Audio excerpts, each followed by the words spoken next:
ngenja bitandika na hadithi yombaka Muhammad sallallahu alaihi wasallam eri Bukhari yagamba hadithi eva kwa Abu Huraira man kanat inda akhihi mazlama falyatahallalhu al-yawm qabla yawm al-qiyamah omumwe wabanga ina kumuganda we yenna obulyazama asalama geza aberenga abukola ki ngabumaliriza olwaleero yaganti min irdihi aw min shay'in buyinza okubanga obulyazamanya wakukakkanya kitiibwa kya muntu oba ekintu kyonna falyatahallaluhu al-yawm agezeeko okubeera nga akikwasaganya akadde kafunye olwaleero bwe kinaaba kiganye kiyama bwenaaba etuuka oba etuuse ukhidha min a'malihi Allah agenda kukwata mirimu gyo fayuta hadha wa dhak bakwate emirimu egyo bagiwe gundi ne gundi ne gundi fa in faliyat bwe ginaggwawo ukhidha min sayyiati haula Allah kwate ebibi byabo ne mu bintu ebisinga okunewuunyisa mu hadithi ekigambo nabbi waffe Muhammad sallallahu alaihi wasallam kyaga nti min irdihi n'okukakkanya obukakkanya ekitiibwa ky'omuntu bulyazamaanya so omuntu takkirizibwa kulyazamaanya kitonde kyonna yadde okukakkanya ekitiibwa kyaki ky'omuntu. Jatwala omukisa guno okwebaza baganda baffe abateesiteesi b'eddala seeno olw'omulimu gw'ettendo gwe bakola nti buli luvannyuma lw'akaseera wabeerawo okujjukiza abantu ku nsonga ezikwatagana n'eddiini yaabwe. Jatwala omukisa guno okwebaza bawali mu bannaffe ne tukola nabo omulimu guno ogw'okusomesa eddiini n'okutegeeza abantu amawulire agava ewaani wa Allah. Abantu beesunga nnyo amawulire agava eri ffe ebitonde. Gundi yagambye bw'ati naye njagala okubategeeza baganda bange ne bannyinaffe be tuli nabo wano tiwaliwo amawulire nga gaava waani nga geetaagisa buli lunaku omuntu okugatunulamu at least otegeereyo aya bbiri zokka, aya bbiri emu bbiri otegeere amakulu gayo naye ng'okakasiza nti amawulire gaava waani? Amawulire agaava ewa Allah ga miteeko emeka? Agasookera ddala gali mu Qur'an, kitabo kya Allah tabaraka wa ta'ala. Ag'okubiri gali mu sunna, ala wa inni utiitu al-Qur'ana, mukitegeere nti Allah yampa Qur'an wa mithlahu ma'ahu oba wa mithluhu ma'a, Allah nampa ne sunna okunnyonnyola ki Qur'an. Kati buvunaanyizibwa bwa buli musiraamu okutunulako mu mawulire agavudde waani? Nabbi waffe Muhammadi sallallahu alayhi wasallam agenda tuwaabira, mu byagenda tuwaabira kwe kusenguka Qur'an. Waqala ar-rasul ya rabbi inna qawmi ittakhadhu hadha al-Qur'ana mahjura. Allah wange abantu bange basenguka Qur'an. Abantu ebibakozesa amazambi amanene mu nsonga ezimu kusenguka Qur'an, ensonga endala kwe kusoma Qur'an nga tesukka ki dookooli. Bangi mu bantu nga basoma Qur'an naye nga la yujawizu hanajirahum, nga tesukka maki bikoma bibeera kalaamu alfa, bigambo byamu mwe khalas nakomaawo. Ne Qur'ani bwe beeyale tegalina ssente zigatandikirako. Amahale kitegeeza ekintu kyonna ekirivaamu emigaso egidde eri omukyala ye mahale. Tubola nabbi waffe Muhammad sallallahu alayhi wasallam mukyala yajja mu maaso ge n'amuga ti mbaka wa Allah mpulira nkwagala oba nkwegwanyiza wali mpasizza. Nabbi alayhi salatu wassalam namutunuulira nga bw'ajja amaaso bw'agateeka waggulu bw'amussa wansi. bwe yamala nadda ku bibi, sahaba omu n'avaayo n'amugamba nti ya rasulallah in lam yakun bika fiha haja, bw'oba tomuyinaamu ki weetaavu, fazawijuniha iya, nze nzikkiriza mukole ki muwase. Nabbi sallallahu alaihi wasallama n'atunuulira sahaba n'amugamba nti toyinaayo koyina, genda onoonyeyo akantu. N'agenda anoonya, bwe yatuuka eyo n'abulwa. Agenda okukomawo nga talina kaafunye, amugamba nti ofunyeeyo ki? N'amugamba nti omubaka wa Allah nnoonyeza siina kyekoze ki? N'amugamba nti walau khatama min hadid, n'akaweta k'ekyuma nako kakubuze. Ategeezaamu nga bw'onaddira akuuma n'okawetamu ne kafuuka ringi, empeta. Makulu kabeera ne value ntono, babutunda nusu bibitaano bibiri.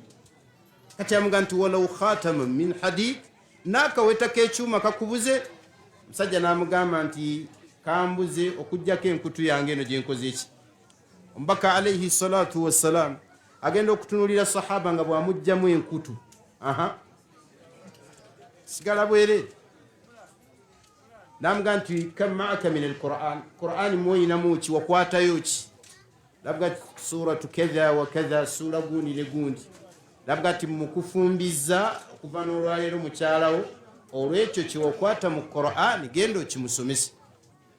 Kyali ategeeza alayhi salatu wassalam. Kitegeeza nti amahale osobola n'okupatana n'omukyala nti nze genda kukusomesa ki, so si kumuwa agomuwa ekitabo kya Qur'ani, si sunna. Mukitegedde? Waliwo be nasanga nga tuli ku sunna yennyini, ne nabbi yagisomesa ng'akwata Qur'ani emitwalo egi ng'agiwa omuki omukyala. Ekyo kya bbeeyi nnyo, omuntu okubeera nga asomesezza omukyala ki Qur'ani. So amahale gasobola okutandikira ku kintu kyonna kasita kibeera n'omugaso ogudde eri omuki eri omukyala. Barakallahu fikum, jazakumullahu khair. Shekhe, unabuuza Omusiraamu omwaka akola shukuru emirundi emeka, era shukuru eteekulwamu emiteeko emeka? Omwaka omuntu yalikoze shukuru emirundi emeka? Shukuru teriiko mirundi. Shukuru ni'ma ye muntu buli lwafuna ekyengera ne yeebazaani nakwebaza muki omwaka, wabula omuntu lwafuna ekyengera ekyalibadde ekirungi kwe kwebaza Allah. Walau akla, ne bwofuna ekyengera nga kyakulya lulya lukya. Nabbi akyogera mu hadith, Allah ayagala nnyo omuddu bw'abeerako olulya lwakoze eki lwalidde, an yahmida Allah alayhi, atenderezaani Allah tabaraka wa ta'ala. Era bw'abeerako n'olunya lwanywedde atenderezaani. Sheikh waffe Ibn Baz alayhi rahmatullah kigambibwa ye yatwalanga jura mumiro, nga bw'afuna omumiro gwa taddeyo ne gugenda, Allah nakkiriza ne gukka wansi, agati alhamdulillah. Nabbi waffe Muhammadin sallallahu alayhi wa alihi wa sallam yayogera ebigambo n'agamba nti omuntu yenna alya ekyokulya wamaliza okukirya n'agamba nti alhamdulillahi alladhi at'amani hadha at-ta'am wa razaqanihi min ghayri hawli minni wala quwwati ghufira lahu ma taqaddama min dhanbi. Yagamba nti omuntu yenna singa amala okufuna ekyokulya n'ayogera ebigambo ebyo ebyebaza Allah, ow'ekitiibwa Allah tabaraka wa ta'ala amusonyiwa amazambi ge yakulembeza. Mu hadithi kyajja mu sunan nga nabbi yagamba alayhi salatu wassalam ti at-ta'imu shakir kas-sa'imi as-sabir. Hadithi eri ku ddaraja lya hasan. Yagamba nti omuntu abeerako ne kyalidde ne yeebaza Allah tabaraka wa ta'ala kuba nakyo kyengera, yagamba ka as-sa'imi as-sabiri, Allah amuteekako oba amuwa empeera ng'ey'omusiibi agumiikiriza okusiiba.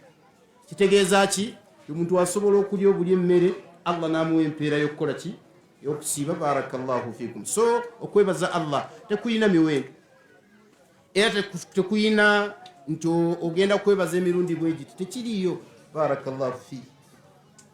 Assalamu alaykum wa rahmatullahi wa barakatuh. Alaikum salaam wa rahmatullah. Agambye nti singa mba nina omusajja wange si musiraamu naye nga njagala era nga ngamba nti ajja kusiramuka nkole ntya? Vaayo paka bwana asiramuka. Wekitiibwa Allah yatugaana okufumbirwa omuntu nga tannaba kukkiriza buki bwe yagamba nti wala tankihu almushrikat hatta yu'min wala amatun mu'minatun khayrun min mushrikatin walau a'jabatkum wala tunkihu almushrikina hatta yu'minu wala abidun mu'minun khayrun min mushrikin walau a'jabakum ulaika yad'una ila an-nar. Ekichenjagalamu bw'olaba akwagala ennyo akukoola akuzaawa muliro. Gwolaba akwagala ennyo akukoola akutwala agenda kukugamba ki? Tubeere feeya bannange. Agenda kukugamba ki mu bikwatagana n'okugaidinga ku nsonga ezikwatagana n'eddiini yo? Agenda kukugamba ki? Ky'olaba Allah bali abakyala baali bamaze okusenguka yasse etteeka wamu n'okubeera nga waliwo qaraara yali emaze okufuluma okuva wakati wa nabbi n'abatali basiraamu ab'e Makka balina endagaano. Yagamba kilahunna hillun lahum wala hum yahilluuna lahunna. Ebbanga lye bamalanga abakyala bamaze okufuuka abasiraamu baba tebakyali halaali eri kubali abatali baki wala hum yahilluuna lahunna, nabali abatannaba kufuuka basiraamu tebali halaali eri bano abakyala abamaze okukola ki? Kusiramuka. Allah n'akifuula kiriya nnyo nga buli omu ateekeddwa okitegeera. Naye abasiraamu baffe bambi oluusi oba obutabitegeera yakola nga bw'aba akoze eki? Baba ayagadde. Tusaba Allah atulungamye. Agambye nina sista wange yampola ssente ze naye at this time mushiriku. Kyokka she wants her money. What can I do? Muwe ssente ze. Okufuuka omushiriku tekitegeeza nti ebbanja tolikole ki? Tolisasule. Sasula ssente z'omuki? Z'omushiriku omukoowole.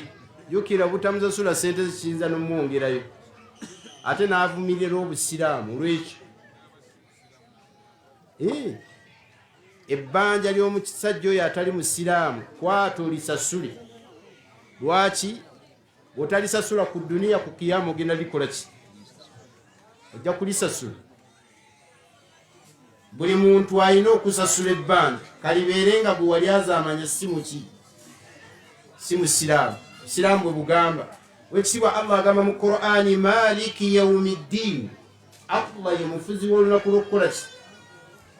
Kusasula amabanja. Wallahi Allah agenda kusasula amabanja. Bwebanga ente etayina mayembe nga waliwo ey'amayembe yagitomera, ng'owekitiibwa Allah agenda gigamba nti giddize bagitomeremu, Allah alyoka azifuula ettaka. Omuntu wagenda okwegombera ti ya laitani kuntu turaba, singa nfuuse ki? Ettaka. Watya ate omuntu ali azaamanyiza muntu munne era naye ojja kumala kumusasula atali musiraamu? Olwo Allah tabaraka wa taala alyoka amulamula ebibi. Naye ng'omukoze eki? Musasudde. Abantu abatayina nzikiriza ntuufu nga bakulyazaamanya, Allah agenda kukwata mazambi go ng'abawa, ge wakola ng'abawa, kuba tebalina kalungi. Wate zambi abawe. Omuntu alina enzikiriza entuufu bajja kukwata birungi bye nga bakola ki? Nga bakwata ebirungi we biriggwawo nga bakwata amazambi nga bamuwa. Laba omuntu bw'asinkana Allah n'ezambi ly'ataakola ki? Yataakola. So tusaba Allah tabaraka wa taala ataasa embeera eyo. Maliza ekibuuzo kino kisiga kujja kisanga kyakusinkane mu daasa y'abawogazi n'ebiri Uganda Lwokutaano Lwamukaaga ne Sande wiikendi tugenda inshallah. Kyeko nabuuza nga singa amaanyi mu swala yagwateeka ya lwatu yenda okujjukira nga ndi kumajjula ebiri nga ku nsonyi mukama nkola ntya? Singa amaanyi mu swala nga yalwatu yenda okujjukira nga alifatiha nagisomye mukama naye nga ndi kumavivi nkola nti omuntu bw'asoma mu lwatu oba bw'asoma ekyama essala y'olwatu alamulwa atya tuga nti kad khalafa sunna aba ayawukanye ku ki sunna essala z'olwatu zisaalibwa mu ki n'ez'ekyama zisaalibwa mu ki okujjako ez'ekyama kyajja mu hadith sunan abi daud nga nabbi waffe muhammad sallallahu alaihi wasallam basahaba bagamba wa kana yusmi'na ayata oluusi nabbi yatuwulizangako aya nga bw'asoma al-fatiha agitandika mu kyama bw'atuuka wakati eyo n'alawulizaayo ki aya ekitegeeza nti mu sola ez'ekyama nazo azisomeramu akati essola bwebeera ya kyama ekiri mu sunna gisaala mu ki fa subhanallah essola bwebeera ya lwatu esaalibwa mu lwatu n'obudde newe buba buyiseeko kuba waliwo abalowooza nti singa nzukuka nga essaawa nnyo ez'okumakya ng'asubuye empiseeko ngisaale nayo mu lwatu naamu gisaale mu ki mu lwatu nabbi sallallahu alaihi wasallama yazukukako wakada asbaha jidda ng'obudde bukedde ki n'asaala subuhi mu hayi'a yaayo nga bweri n'asaalirako ne qabliya ya subuhi kitegeeza ki kyessola yadde omuntu akeereye agisaale nga bwekola ki bweri ekaga nti olw'okuba nkeereye kati ngenda bikyusaamu la esigala esaalibwanga nabbi bwegikola ki yagamba alayhi salatu wassalamu sallu kama raaitumuni usalli musaale nga bwe mundaba saala saba Allah tugase nabi bino wamanga bikulu insha Allah kisokera ddala darasa ya rawda naam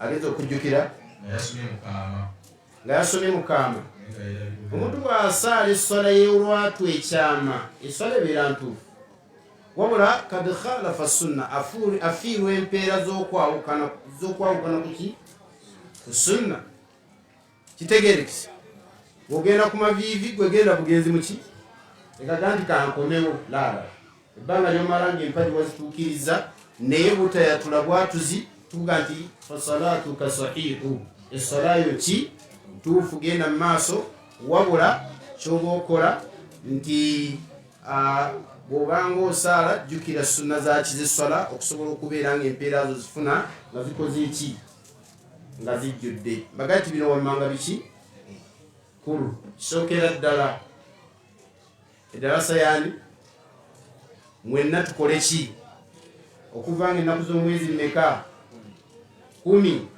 11 10 mmeka tukiddemu inshallah eddalasa yaki okuva ennaku z'omwezi mmeka tugenda kubeera wa mpoma masijani sekimwanyi buli omu agambe munne ajje tusome insha allahu taala gamba gwoliraanyo nga ti jangu tusome insha allahu taala kale barakallahu fikum ekyokubiri omukolo gwaffe ogw'okutuuza district card ennaku z'omwezi nga 8 ogw'okumeka ogw'okubiri mwenna mbakoze eki mbayise atajje olina okunkubira essimu onga nti sigenda kukola ki sigenda kujja nabbi yagamba muhammad sallallahu alaihi wasallam yagamba atya haqqu lmuslimi ala muslimi sittu obuvunanyizibwa bw'omusiraamu ku musiraamu nne bwa miteeko emeka 6 naye yaga nti wa idha da'ahu bwamukoola fa ajibehu amukole ki kakati nsabe mukole ki mujje era namwe mbasaba mukole ki mwanukule bwatyo bwe yagamba nabbi waffe muhammadi sallallahu alaihi wasallam rijalan wa nisaan wa banati wa banin basajja bakyala bawala n'abaki fenna tugwereyo insha allahu taala waliwo kaadi yaffe ejja kujja insha allah mu ddalasa y'enkomo kaadi eyo eraga kusapootinga mukolo ogwo tubasaba mubeere nga mujettanira muwagire ku district card. Assalamu alaikum warahmatullahi wabarakatuh.